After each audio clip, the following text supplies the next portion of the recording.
Sa'yo, contestant number 1. Anong pwede sagutin? Kinakabahan ka ba? Ako rin, kinakabahan. Mas malakas ang kaba ko sa'yo, maniwala. Wala kasing mic eh. Okay. Napakaganda mo ngayon. Actually, hindi ako nag-prepare ng question, no? Kaya lang, nung nagsasayaw yung officers and members and advisors of PCCC, nakakuha ko ng magandang itatanong. No? So, huwag kang kabahan. Huwag kang kabahan. Madali lang itong tanong. Okay? So,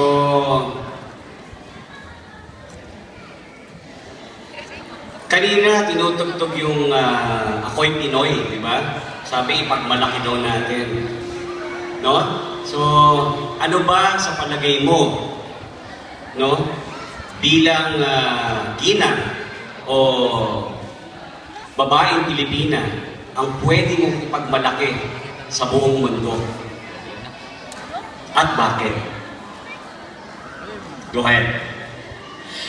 Magandang gabi po muna sa churches and sa lahat ng tao dito. Ang gusto, para po sa akin, ang may pagmamalaki ko bilang Pilipina, una, ang kagandahan ng mga Pilipina, katulad ng mga kasama ko. Pangalawa, Pilipina para sa akin at para sa sarili ko, sinasabi ko ay matatag, may takot sa Diyos dahil halos lahat naman tayo ay Catholic, at saka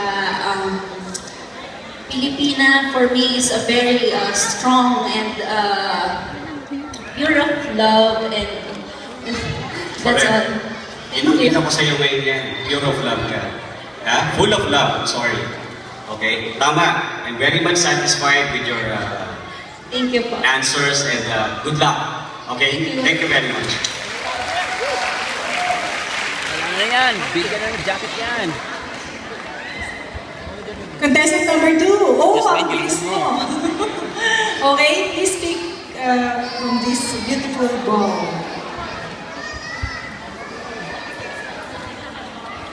Kinakabahan ka ba? Judge number 1. Bakit? Oo nga, yung liwanag yung kanina. Hello, contestant number 2. Are you okay? I'm okay. Okay, you're okay. I think question mo. Good evening, sir. Good evening sa'yo. Taga saan ka sa Osaka? Sa Coronilla. Yan na Sa po yung sagot Colombia? ko yung tanong. Hindi ako taga Osaka. Where is that located? In Miyako-Jimaku. Miyako-Jimaku. How long have you been in Japan? I've been here for more than 6 years. 6 years. Nag-enjoy ka naman dito? I'm totally adjusted. Totally adjusted. Oh, I hope you will be adjusted by my question. But here's your question. Yes, sir. Kami mga judges ngayon nakaupo. Sina-judge ka Yes. by your beauty Yes. and by your brains. Yes. Ngayon, tanong ko sa'yo, how do you want to be judged? By your beauty or by your brains? My brains. Actually, I want me to judge both. Why? Actually, Filipinos, we are both talented, beautiful, and also we are intelligent.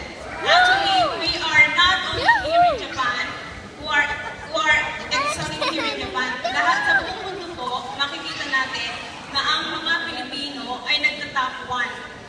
Not only for mechanical engineering, nurse, doctors, but if you everywhere in the world, Filipinos are number 1. So beauty, brain, we have both. That's why for me, I would like to judge me, my beauty and my brain. Thank you. Thank you. Thank you, candidate number 2, Ana Marie Mapuet. Palipas Let me pa. call on candidate number 3, Bernadette Okuno.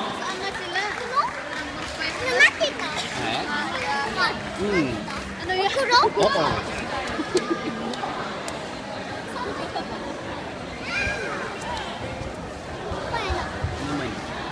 It's judge number 2. Number 2. Limang. Magandang gabi po sa inyo lahat. Limang. Magandang gabi po sa inyo. Magandang gabi po. Kumusta po kayo dyan sa stage? Nagiginig na po. Kung bababa kayo dito at hawakan niyo yung kamay ko, nilalamig din yung aking kamay. Alam niyo po ba? Kumusta naman po ang inyong pag-prepare dito sa contest na ito?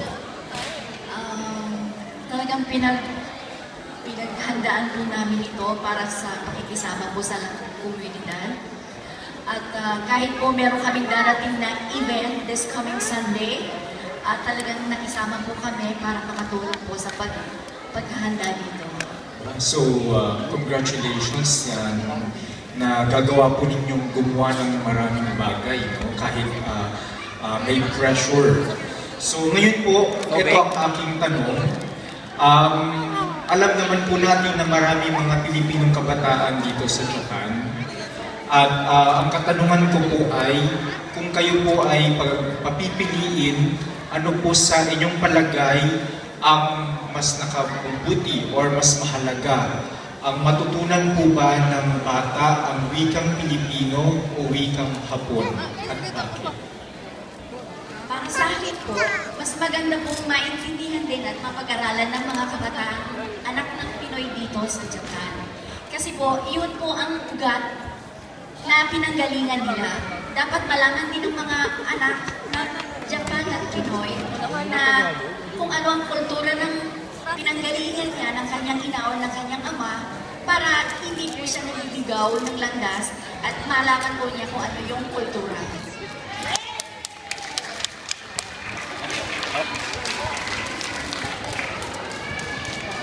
Sana kaya yung ano? Okay, thank you very much, contestant number 3. Thank you po. Thank you, contestant number 3, Bernadette Okmono. Let's welcome on stage contestant number 4, May Iguchi. Hi, May.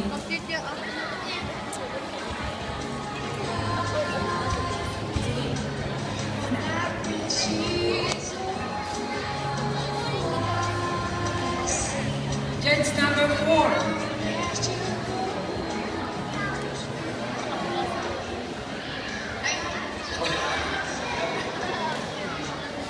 Hello, contestant number 4. Magandang gabi sa'yo. Nakadalawa na. Napakaganda mo.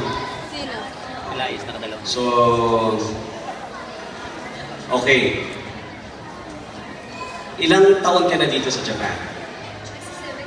7 years. So, hindi ganun katagal.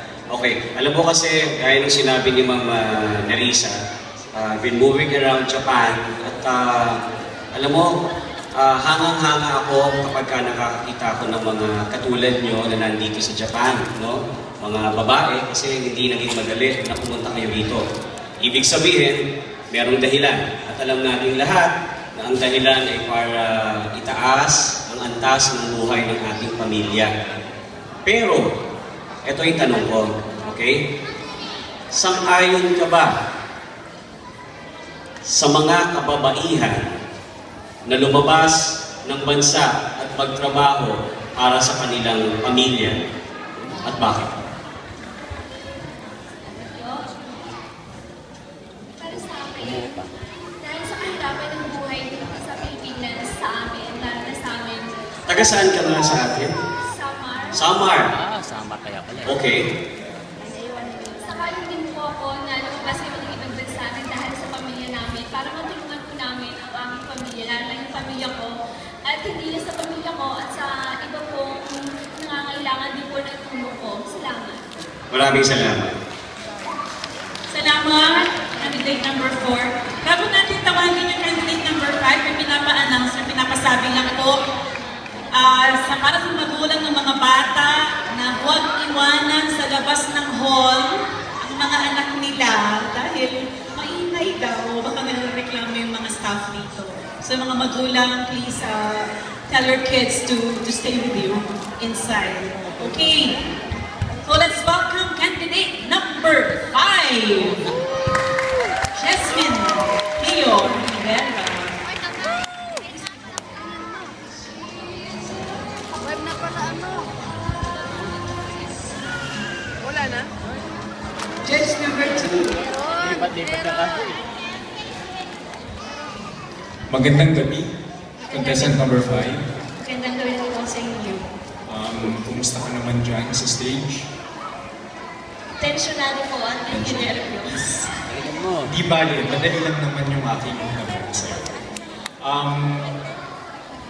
Nung sumali ka sa contest na ito, ano yung naging dahilan upang sumali at magpatuloy sa iyong plano na umakyat, sumama sa kasama ang ating mga contestants?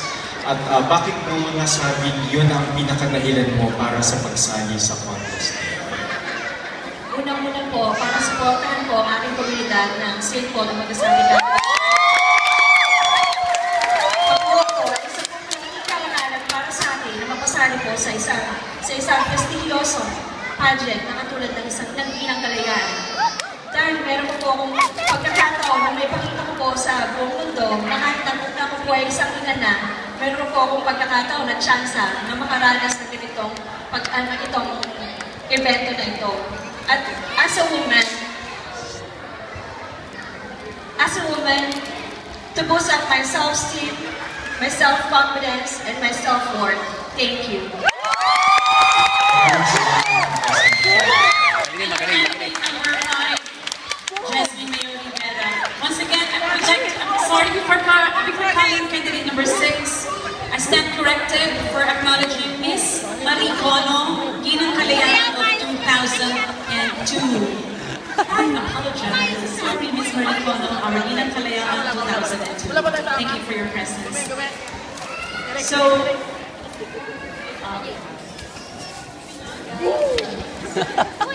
Adik talaga. okay, moving on to our next candidate. Still, Mr. Jose. Maglalaban yung number 2 at saka ano Candidate number 6, may we call on Hazel De Los Santos Nakay. I have to do it by myself. Yes. Just pick one number. Can you open it? Yung number 7, magaling sumagot yun eh. Kasi ano yan eh. Okay. It's judge number 3. Okay. Ari ko. Magandang gabi sa iyo. Ikaw ba'y kinakamahan? Siguro alam mo naman na Kaibigan na kayo. ang trabaho ko ay about tourism. So, kung mananalo ka, binang kalayaan. Ano ang...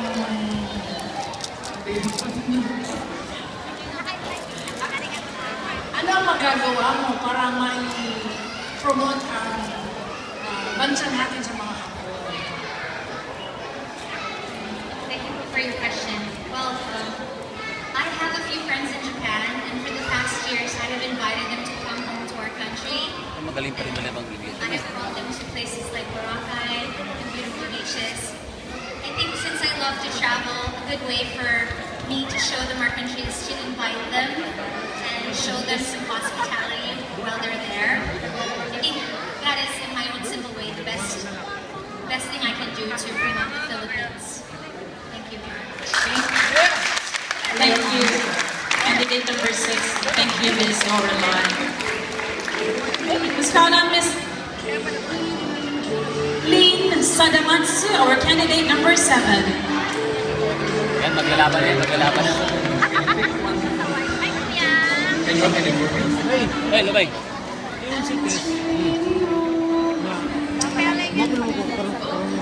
Judge number Dagat, 4. dagat. Hello? I think you're very beautiful. Good evening. I think I know you from Himeji, right? Yes, sir. But I represent Tawa City. This time. Okay.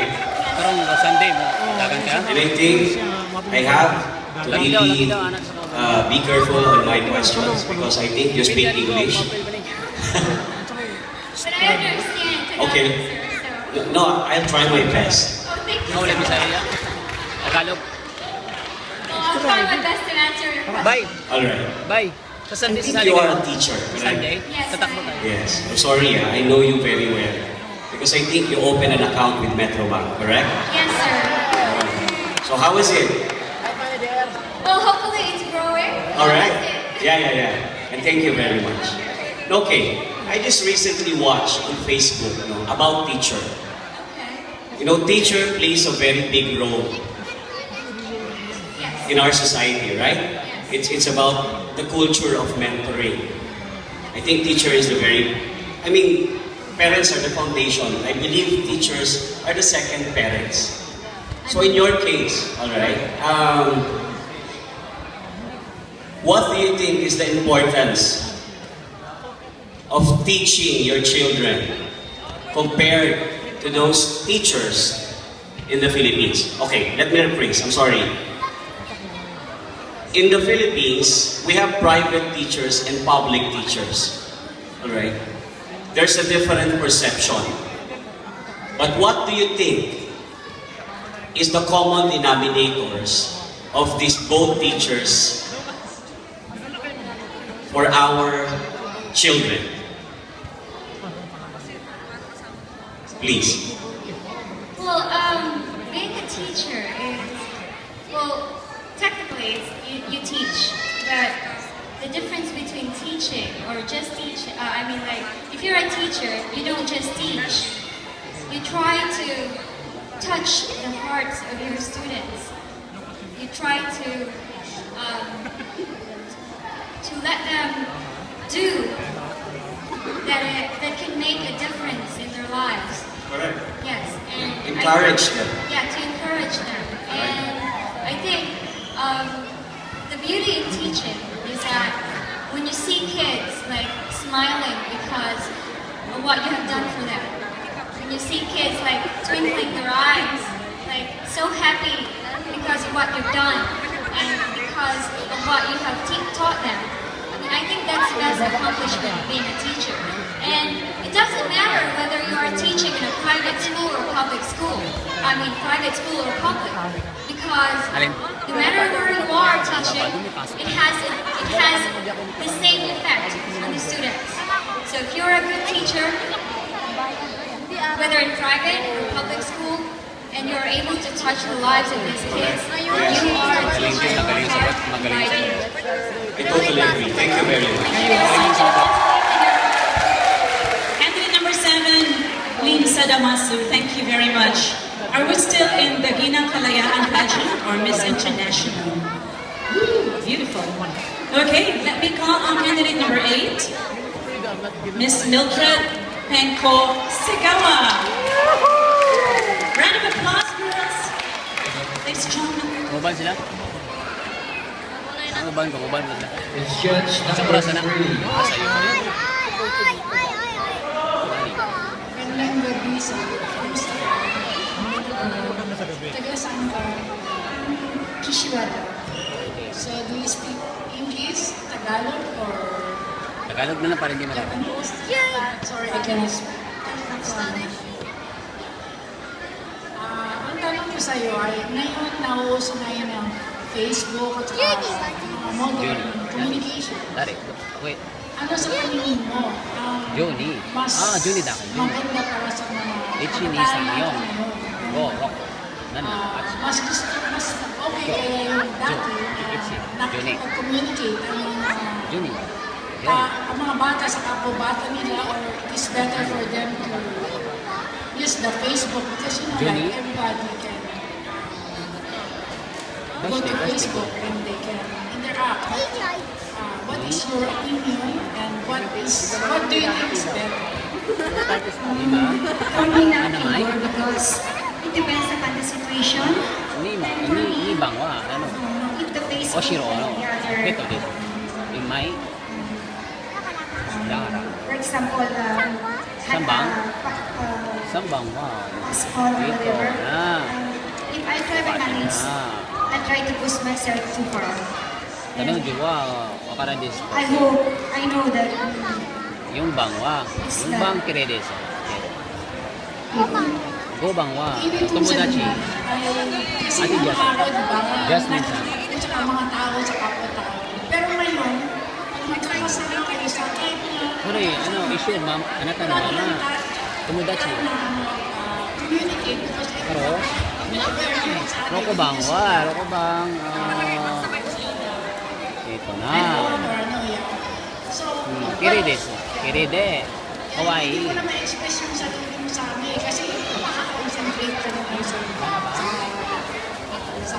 high technology. So, what do you think is better and how can you? Siguro po para sa mga may mga trabaho, favor po siguro na magkaroon ng gano'n.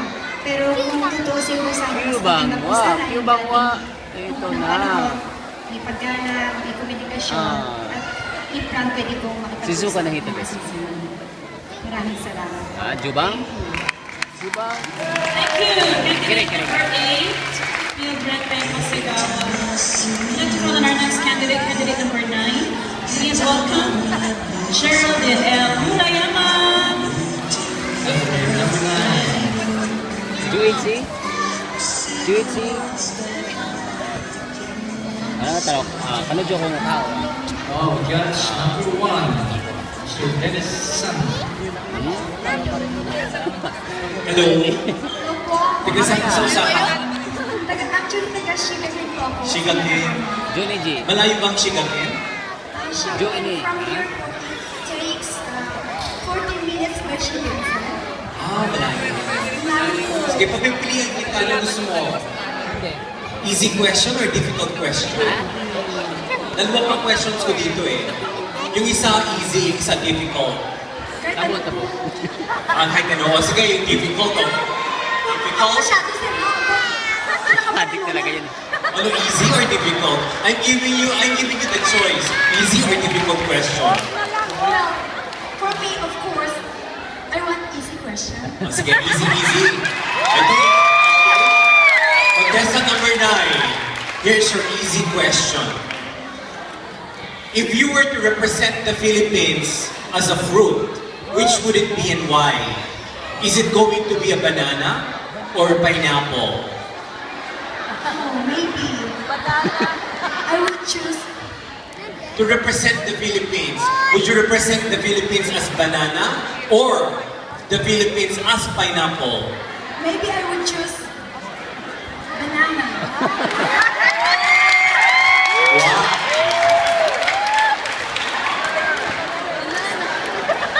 Ay,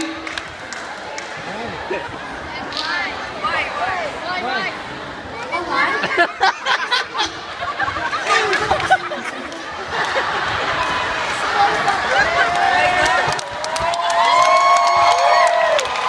thank you! Kasi po, I heard from many old Japanese, noong unang panahon, kahit noong unang panahon pa man, yung Philippine banana ay famous na dito sa Japan. And long time ago, ang nakakain ng banana daw, long time ago, yung mga mayayaman lang po.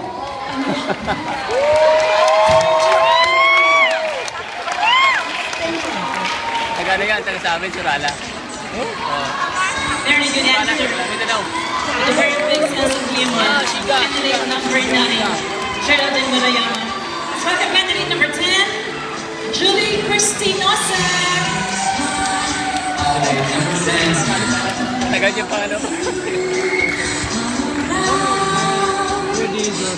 judge number 3, Asa yung first time, Ali? Si Chang, kini kay Eugene. Ano yung first name? Oo, Freddy Esteban. Tapos ang kini, first name, Freddy, oh. Junior, Freddy Junior. Ang first name ano si June. Magandang gabi sa Jun, di mo, Salvador, ang pangalan na, Salvador. Angga niya na, Jun. Okay. Okay na, okay na. Maki. Makin niya na. Ano ka niya? Ano ba June?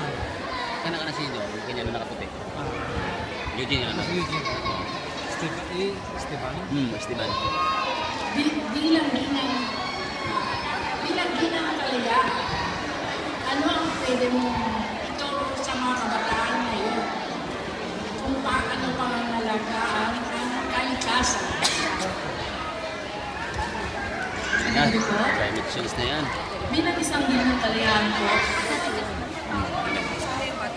kailangan kong turuan ang mga kabataan upang pangalagaan ng kalikasan sa pagkakaroon ng organization or voluntary project Amen. sa pagtatanim ng mga puno, garbage segregation.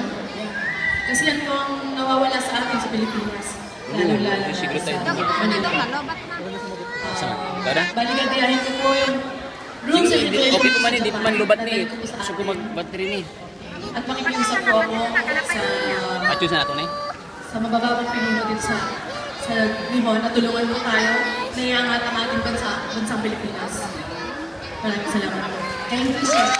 Maraming salamat, candidate number 10, Julie Cristinosek. Meron lang pong pakiusap na sana po konting katahimikan po habang meron po tayong Q&A portion para marinig po ng mga audience and the judges and the candidates yung mga tanong at yung mga sagot. Konting katahimikan lang po. Thank you very much. Let's call on candidate number 11, Miss Mary Jane Yamada. Sabi na, kuha na si God. Kuha na sa bibig. May magandang sagot ng pero so, ating jazz. Yung Judge number 1. Yun lang. Judge number 11, judge. Ako pala yung judge. Contestant number 11, Good evening po. taga saan ka? Osaka rin po. Osaka, saan sa Osaka? Ishinakaji mo, Minami ka pa. Okay. Kung ako isang Pilipino, galing ng Pilipinas, hindi pa nakapunta ng Japan, first time kung pupunta sa Osaka, anong place sa Osaka, isa lang ang place mo mapupuntahan. Anong place sa Osaka ang i-recommend mo sa akin puntahan ng bakit? Juni ba? Masasabi ko po, papakilala ko po din sa Osaka Jodes. Juni ba? Osaka po. Para makita nila yung culture ng Japan at mapag-aralan nila na may ganung lugar dito sa Japan. Siga. Thank you. Takay. Thank you, candidate number 11, Mary Jane Yamada. Juni ba? Okay, let's call on the last but not the Saigo, least Saigo, no? candidate. Saigo. Candidate number 12, Emily Ominami. Nata. Mali juga. Okay. There's only one remaining and it's for Judge number 2. Magandang gabi, contestant number 12. Good evening. Taga saan ka sa atin sa Pilipinas? Taga Quezon City po, Novaliches. Novaliches. Doon din ako nakatira. Namay wa mo karanay. Okay, ito yung aking katanungan. Jun. Ano yung isang bagay na gusto mong gawin na hindi mo pa nagagawa? Sino ka? At Kuroy. bakit mo gusto mong gawin yun sa Kuroy ko. Jun. Jun to, Eugene to. Watashi. Yung gusto ko pong it's very difficult for me. It's very easy. Hindi, halimbawa, gusto mo bang mamasyal? Or gusto mo bang That's mag-aral? what's on my mind now. Yun. Yeah, I Yun. want to tour around the world. Jun. Yeah, this isang bagay na hindi ko nagagawa. Gusto ko nagawa. And why, of course, to know Ay, ko siya. different country in the world, to know their tradition, Asok. the tradition and the history, every It's country okay. in that environment. Thank you. Maraming salamat. Kasi number 12. Wala, pagkaalaman na. Thank you very much, candidate.